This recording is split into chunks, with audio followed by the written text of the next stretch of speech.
Vanguard Zero has now started to include boss monsters and some other support units from Overdress. In the global version, the only one we have access to currently is Nirvana, which we got through the Imaginary Tower event. Nirvana and his support units are all part of the Dragon Empire. This means that they can be included in any clan that is considered part of the Dragon Empire. This includes Kagero, Narukami, Murakumo, Nubatama, and Tachikaze. In this video, I want to talk about how Nirvana and the other Overdress units can support these clans. Verena is the big reason that we are trying to make Nirvana work. Verena is a grade 2 that can overdress on top of a trickstar. Trickstar is a unit that we get access to alongside with the starter. The starter says when you ride Nirvana while he's in the soul, you get to call a trickstar. This then gives you access to the overdress. While in the overdress state, when he attacks the Vanguard, you can counterblast 1 and retire one of your opponent's grade 1 or greater rear guards. He also gets plus 5k while in overdress, but only during your turn. With this in mind, I do not think he will be able to add much support to a already retire-based clan such as Kagero, and it will not be adding much to a clan such as Tachikaze, since Tachikaze is really about big powerful swings and doesn't really get anything out of this extra retiring. I mean, they would really like the retiring, but since he takes up a Vanguard swing, we would rather our Vanguard be swinging at Vanguard, since our Vanguards and Tachikaze have very big crits.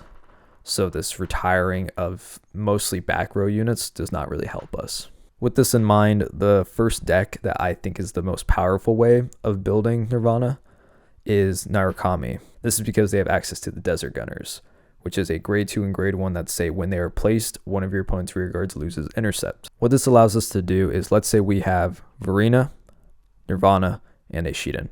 Shiden can then turn off an interceptor. Shiden then can swing at the other interceptor.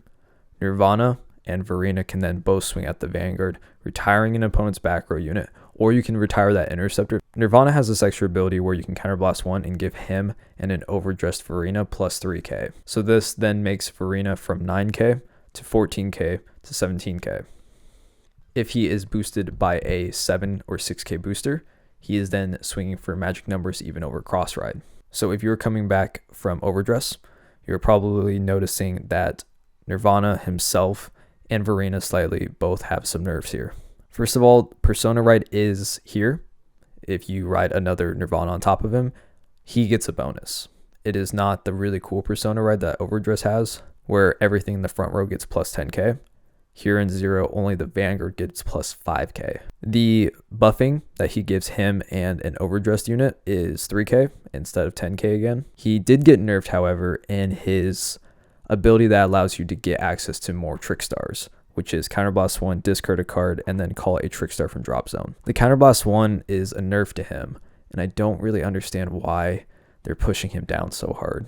The biggest advantage, though, of playing this ride chain is that each of the units, the grade 0, the grade 1, and the grade 2, all say at the start of your ride phase, if you have the egg in your soul, you can then send a grade higher than them back to the deck to then ride the next one. So if you are in grade 0, shuffle back a grade 1, ride the grade 1. Turn 2, shuffle a grade 2 into the deck, ride the grade 2. Turn 3, return a grade 3 to the deck, ride Nirvana. This is one of the great advantages of the ride chain, because if you have a heal trigger in your hand, you can shuffle it back to the deck and then ride a Nirvana, giving you another chance to check a heal trigger later on in the game. Because of that, we only have to play one of the grade 1 and grade 2. Their rear guard abilities only give them a slight buff, and I'd much rather have units that actually give us advantage. Besides the Desert Gunner idea, the biggest reason to play the Nirvana package in the Narukami set is because we currently have Brawlers. Both Big Bang Knuckle and Shotgun Blow both can be great follow-ups after a Nirvana turn. If you're really able to pressure them, taking them to 5, now Big Bang Knuckle now gives you kind of an auto win because he can swing out at all the interceptors, taking them out, they'll PG and then you get an extra 2 swings. So that's best case scenario. If you're only able to get them to 4, Shotgun Blow at least allows you to get that crit swing, allowing you to either get rid of a PG or just really pressure them. Obviously, Legion is very powerful in itself, so just having that extra pressure reshuffling and such can really make this deck not feel like you're like playing some weird niche strategy, that you're actually playing a legit strong deck just with like this weird chicken variant, you know? Now, with the Desert Gunner in mind, if you know anything about the Nubatama deck, you know that they have access to Tamahamagane, which is the bear, who does a very similar thing, but instead of just turning off the intercept, he binds it for the turn. This obviously has a lot of synergy with the Nubatama itself. Now, with the Nubatama event going on right now, we now have access to the new Legion, Hakakangagango. Now, he, like the bear, both can bind rear guards before you swing. So this means that a Verena in Overdress will be able to pop a unit. However, since he has to be on Vanguard, that means you won't be on Nirvana. Since you're not able to be on Nirvana, that means you have to wait a turn, which means you can possibly just call the Trickstar to the back row, leave him there because Trickstar has resist, and then next turn do Overdress, because you don't have to be on Nirvana just to do Overdress. As you can see, since I only have one bear, I haven't been able to playtest this deck at all, so I can't give you any kind of pointers, sadly. But I just wanted to talk about it, so if you are pulling very well during this Nubatama event and want to play it, this is a variant that I think can be really fun. And since we have access to a guaranteed ride, you can play kind of funny rearguard grade 3s, such as Voidmaster. So keep that in mind if you're going to be building any variants of any of these clans. Now, the one I am most excited to talk about is the Murakumo variant. I was sitting there thinking like how I hate how awkward it is to call out a extra Trickstar. Because one of the cool things you can do in Overdress is call out multiple Trickstars, have multiple Verenas, and then have very powerful swings, especially with the Nirvana being able to pump them all. But since you can only ever have access to one Trickstar within the ride chain, because the egg only calls one, and Nirvana only calls them out from drop zone, I was like really thinking like, how do I get extras? I want more. Murakumo copies. So I started running through the lines, trying to figure out what units work. All units currently in Zero copy themselves, except Ouroboros. Ouroboros on place copies a unit that you have out. So once you do the egg to call it a Trickstar, you then follow up with a call of an Ouroboros card, copying the Trickstar. Ouroboros card says you have to remove that card. But once you put Nirvana on top of that card, it is now no longer that Trickstar. It is now just an overdressed Nirvana. This now gives you access to 2 overdressed Verenas, which means now Nirvana can do his counterblast and give technically 9k power to the board. Beyond that, I think the Murakumo deck is sadly the most clunky. That is because I'm trying to play it with this like 2 engine package of the Nirvana package and the Magatsu package. I'm not playing the ride chain outside of Egg and Nirvana. This is because I want to be playing the Magatsu ride to get that early game pressure of the grade 2 turn. This does mean it's less consistent, because without the grade 0, you're not guaranteed to ride the grade 1 or grade 2.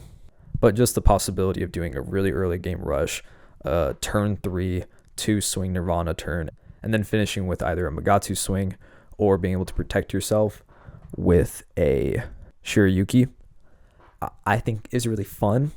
My playtesting of it has been kind of clunky, but it does work. The Ouroboros card technique does work, I guarantee it. Sadly, the Legion that Murakumo gets doesn't really synergize with this strategy.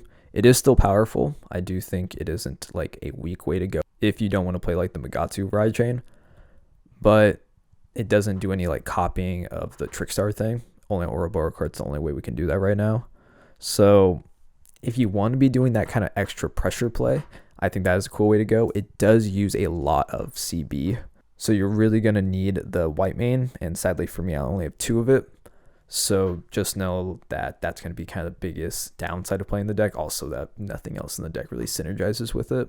I do really like the million round in the deck. It is another counterblast, which is just another issue, but it does mean we now have extra boosters. So with all this extra kind of pressure you're able to do, you're going to have a lot of guaranteed hits. The Murakumo line doesn't have any way of like doing anything to interceptors, so it's not really going to be doing anything in that vein. I just was really happy to think of a way to get more extra trick stars out. I was really excited about that. So since the whole Nubatama and Tachikaze event's going on, it made me start thinking about why is it that the Nirvana event, the imaginary tower event, is a way for free-to-play players to have a new deck.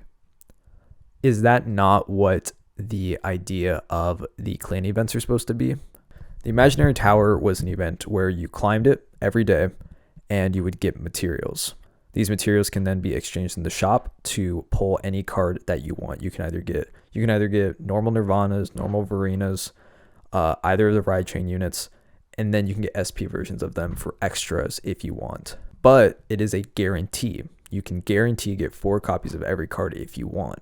Obviously, like I said, I didn't think that you need extra copies of the grade 1 or grade 2, so I just got a couple of them. So why is it that the clan events are continuing to do the gacha system when we have seen that this free-to-play method is still fun, but still is a way to end an event with a new deck? Because even though they only added 1 triple rare for each one and it's a Legion, so you get that free double rare, if you don't pull it, you still don't get to play it. Like, Legion is not a free-to-play method. I'll talk about it in a different video, but you have to make 2 cards for every card you don't pull now. So if we know that the imaginary tower method works, it is really frustrating that we are continuing to do this gacha system method. I know that G is bringing this new universal crafting system in, which I'm really excited for, but that doesn't really fix where we're currently at.